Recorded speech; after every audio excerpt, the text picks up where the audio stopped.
এটা সেই জায়গা যেখানে আমাদের নবী পাক সাল্লাল্লাহু আলাইহি ওয়াসাল্লাম দাঁড়িয়ে নামাজ পড়িয়েছিলেন। এই জায়গাটিকে বলা হয় জান্নাতের বাগিচা। নবীজি বলেছিলেন, মসজিদের এই মিম্বার থেকে আমার ঘর পর্যন্ত যতটুকু জায়গা, এটা যেন জান্নাতের বাগান। এখানেই রয়েছে নবীজির রওজা মুবারক। বন্ধুরা, আজকে আপনারা দেখতে পারবেন রিয়াজুল জান্নাহ, মদিনা পাকের ভিতরের অংশ।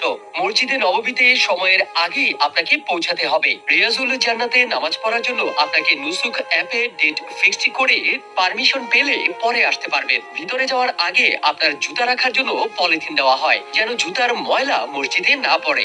যখনই আপনি দরজার কাছাকাছি যাবেন, আপনার হৃদস্পন্দন বেড়ে যাবে, কারণ এই জায়গাটা আপনার কাছে মনে হবে জান্নাত। এখানে আপনার সকল তওবাও কবুল হয়, সকল দোয়াও কবুল হয় ইনশাআল্লাহ। রিয়াজুল জান্নাতে ভিতরে আপনি মাত্র 10 মিনিটের মতো থাকতে পারবেন, খুব বেশি হলে 15 মিনিট। তবে রমজান মাসে যেহেতু ভিড় বেশি হয়, আরো কম সময় দেওয়া হয়। আল্লাহর কাছে লাখ লাখ শুকরিয়া যে আমাদের কিসমত এত ভালো, ভিডিওর মাধ্যমে হলেও রিয়াজুল জান্নাহ দেখার সুযোগ পেয়েছি। সুবহানাল্লাহ, আলহামদুলিল্লাহ।